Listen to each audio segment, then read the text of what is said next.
With the help of my new drone, you can really see where I've been working for these last few days trying to get the maple trees thinned.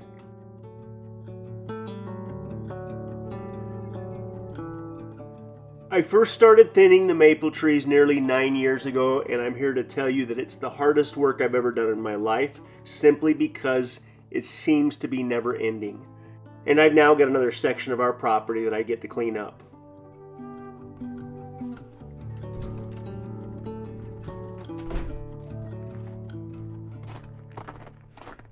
In the last 2 weeks, not only have we had record cold here at Red Poppy Ranch, but that was also followed by record warm. So now we have ice in places we've never had ice before.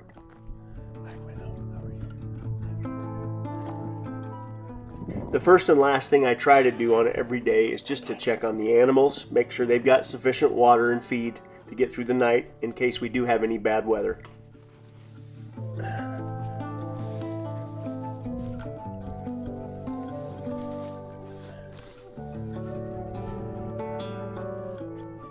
It takes a lot for these deer to find shelter. On most days, if it's raining or snowing, they're simply out here right in the middle of it. And as long as they've got good feed, they always seem to do okay. There's Grumpy. You think you're just going to come push everybody out of the way? You're fine. Here's what he says.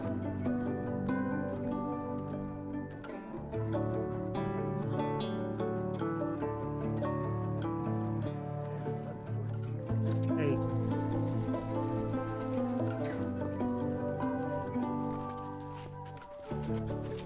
Even though it has warmed up quite a bit, the yard hydrants are still frozen underground, which means I still get to water them every morning with a bucket.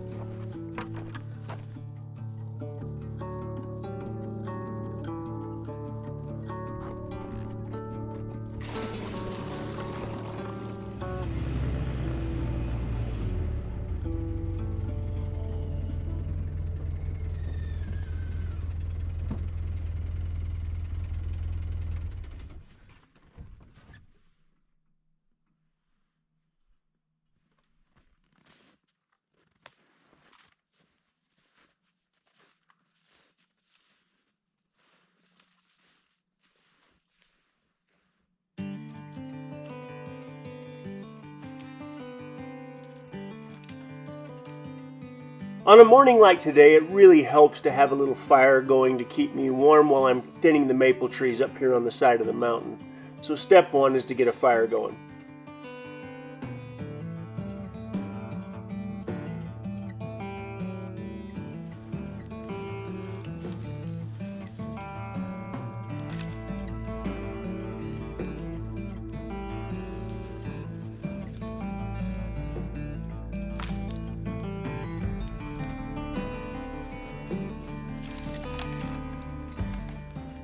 Shortly after buying our land nearly 9 years ago, I can remember thinking to myself that I should be able to thin all of the maple trees on the 40 acres that we owned at that time within 6 months.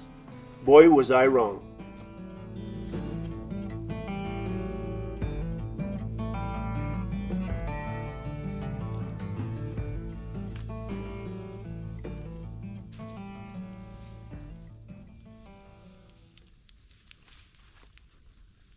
It's a new year, and we're checking things off of our to-do list. Make 2025 the year where you check buying a life insurance policy off of your to-do list to protect your family. So again, this is a real simple process for me. If you have dependents, you must have life insurance. And if you're going to have life insurance, you might as well use the leading online insurance marketplace in Policy Genius. Even if you have life insurance through your work, it may not go with you if you leave that job, and it also may not be enough protection for your family. Policy Genius has award-winning agents that will help you every step of the way as you compare your options. Some options are 100% online and let you avoid unnecessary medical exams. With a few clicks, you can get quotes from America's top insurers to help you find the lowest price. So check life insurance off your to-do list in no time with Policy Genius. Head to policygenius.com/redpoppyranch or click the link in the description to compare free life insurance quotes from top companies to see how much money you could save. That's policygenius.com/redpoppyranch. As always, thank you, Policy Genius.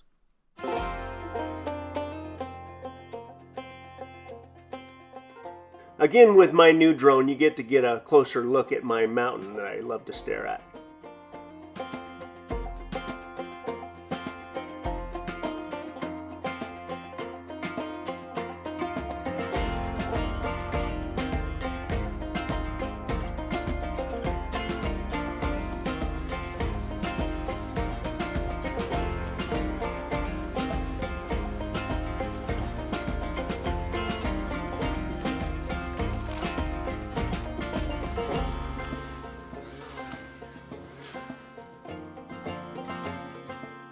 Nearly 9 years ago when we bought our land, I clearly didn't understand how much work it was going to take to get all of the maple trees properly thinned, but I'm grateful I didn't try to get it all done back then, because back then I probably would have been a lot more aggressive with the trees than I'm trying to be now.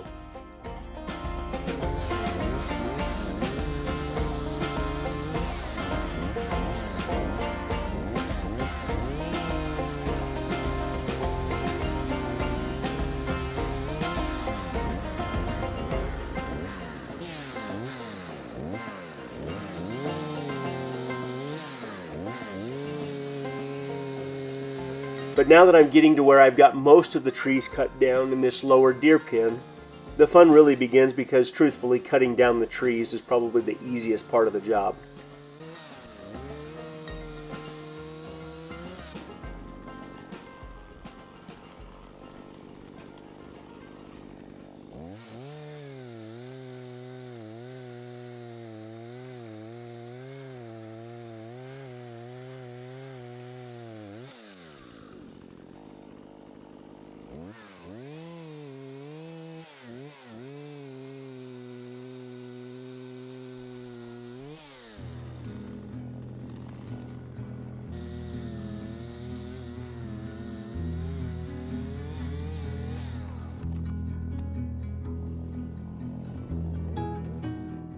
The very first four-wheel drive four-wheeler I ever purchased was a Suzuki 250. I think it was like a 1996 or a 97.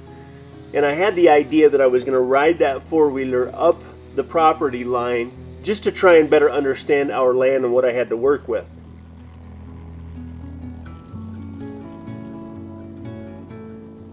What I found when I got on the four-wheeler was that it was virtually impossible to drive up the 4,400 feet that was our property line because of how thick the dead and dying maple trees were all the way up the side of our mountain.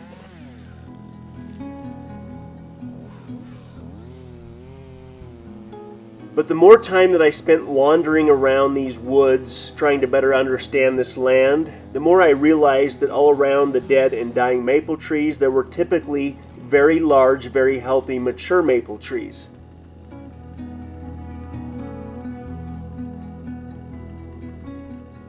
And over the last 9 years, I've tried to figure out the best possible way to thin these maple trees, leaving the big healthy trees behind as well as new growth to replace those trees when they die.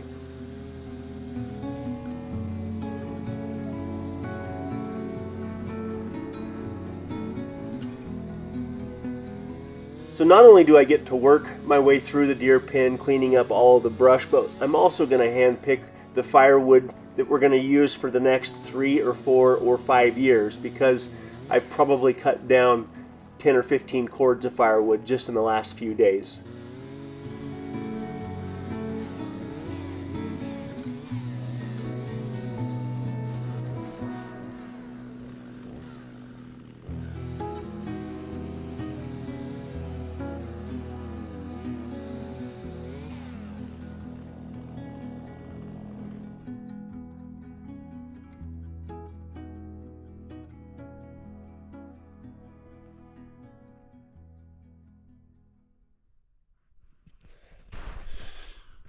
So that's a tree that has everything working against it except for its size and its age.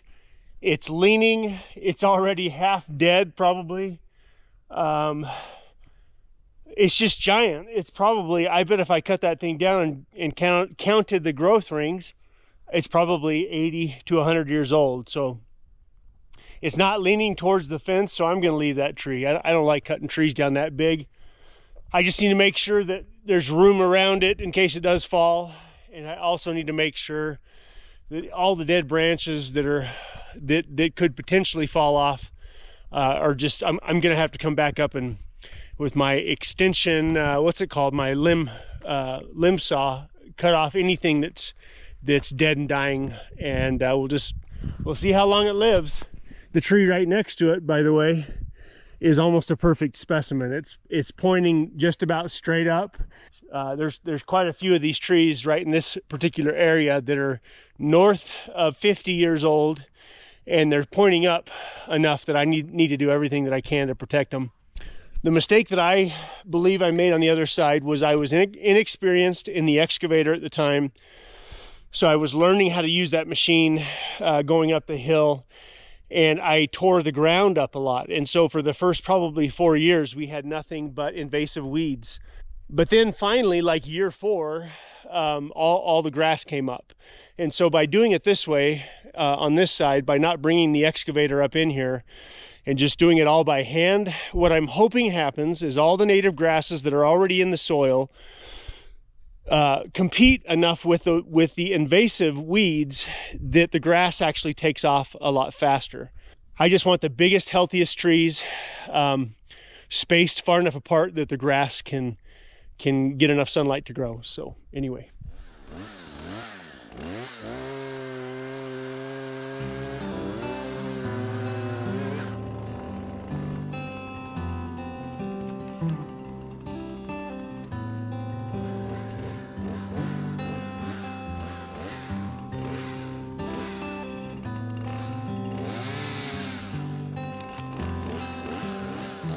So by thinning the maple trees enough to get the grasses growing, we now have the food resources for the deer, which means we're actually ranching. But the question remains, how many deer can our little place support?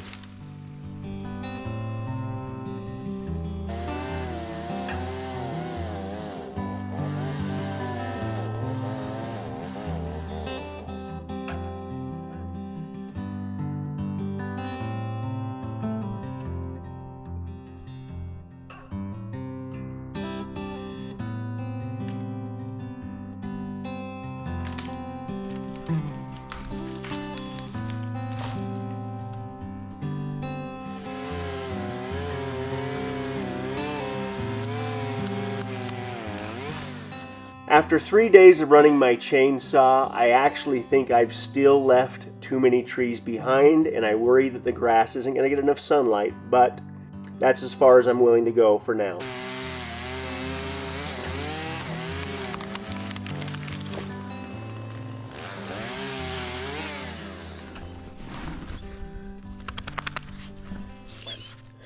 Did you have fun? Did you have fun? Okay, come here, right there, stay right there, little Rube. Nope, no kissing. I got a lot done. Stop. I got a lot done, but clearly I got a lot more to do. She says it's time to go in, so we're gonna go in. I think tomorrow my buddy Cody's coming up, and we're gonna try and fire the bump side diesel on its own electronics.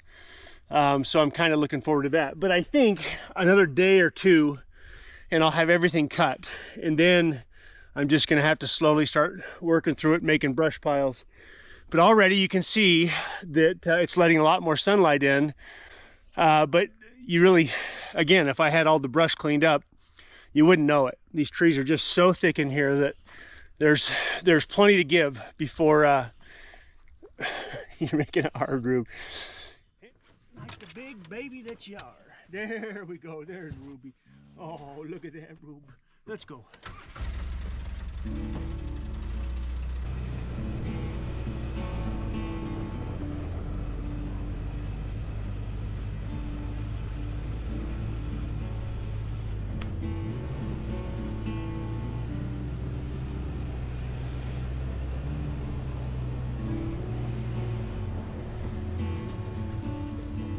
Okay, let's go. Let's go. Let's go. Come on.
I believe it was the summer before we bought our land, when we were still living in town but anxiously looking at land all over the county. I can remember the Forest Service was clear cutting the land that would now be right next to our land, and as they were burning the maple trees, things got a little bit out of control.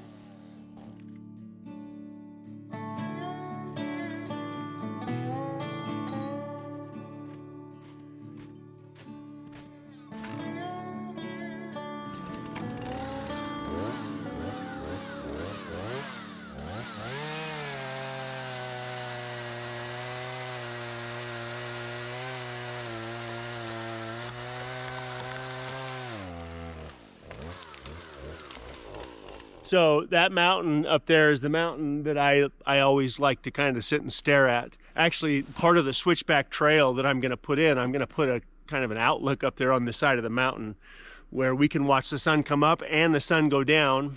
And one of these days I'm going to take the wheeler all the way up to the top of that mountain. But while we've been sitting here, I've been texting with Cedar, and I got the generator running. You can hear it running. So then I just usually hit my phone, set my phone for like 3 hours, and I check it in 3 hours. So now I'm up here working, doing whatever I got to do, and the batteries can get charged up even with the bad weather. But anyway, as much as I love all the technology that we have, and I actually liked it when we didn't have internet up here. I actually liked it when it was a bit secluded. My kids sit and play whatever, Fortnite, whatever it is they play, just like we did in town, compliments of Starlink. And so we have all the amenities. That's basically what I'm using right now is Starlink to turn a generator on. So the truth is I love having the ability to upload a video or do whatever I have to do right smack dab in the middle of nowhere. That's a beautiful thing. But in the early days, I would get up here and I would work. And if I had to absolutely make a phone call, I had to hike way up the mountain to where I could get a visual of the other mountain that has the cell phone towers on it. So anyway. But this tree right here, the point I was making is this tree right here is a tree that should be cut down. It's got all kinds of problems. It's got, it's half dead, but it's probably been half dead like that for 30 or 40 years. And every one of those sockets that used to be a limb that's been broken off catches water in there, and it slowly starts rotting the tree out. But it's not leaning towards the fence. And it's kind of just a beautiful old gnarly tree, and I hate cutting down some of the big old trees. This tree right here, I'm about to go cut that tree down because it's broken off, because it's leaning. It has to go, but that tree is probably 60 years old. So anyway, I'm looking forward to being done cutting, at least in this section right here. I'm gonna still have to do a whole bunch more of this up the hill, but once I get all the trees on the ground, the next step is to go back through and start making brush piles. If the weather now is an indication of what's to come, it's gonna be a very dry year, and that makes me nervous. So I'm gonna work on this in between everything else that I've got going on and see if, long before it gets too dry up here, we've got all these brush piles burned up. So.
I would like to think that I've got more experience cutting down maple trees like this than frankly anybody I know. It's got to be over a few hundred hours at this point, but every once in a while I get reminded that I really don't know much.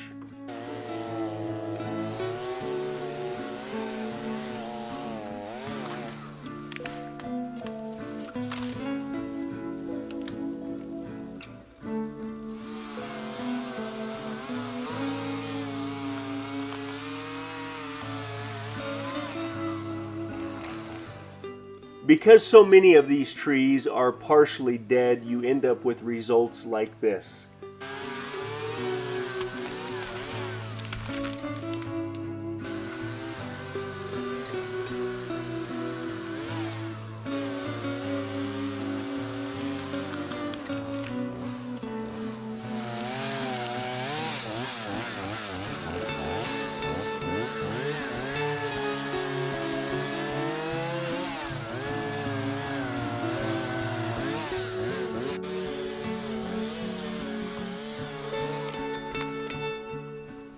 I'm getting down to where I've maybe got one more day needed to finish cutting down any of the dead and dying trees.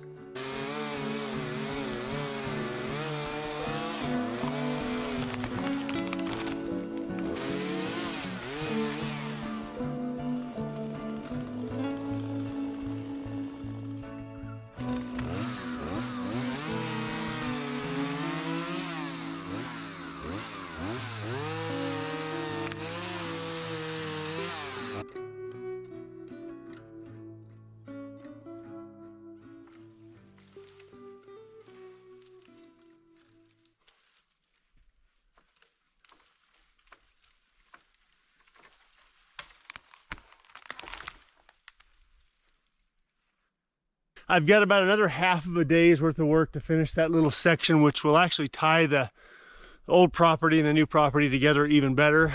And had a couple close calls today. I'm interested to kind of review the footage and see if it was as bad on camera as it seemed in the moment. But thank goodness nothing that I couldn't walk away from. But I'm going to get out here in the morning and get the rest of this finished up. And then I'm going to start over at the top and start these brush piles, start building the brush piles so we can get it ready to burn.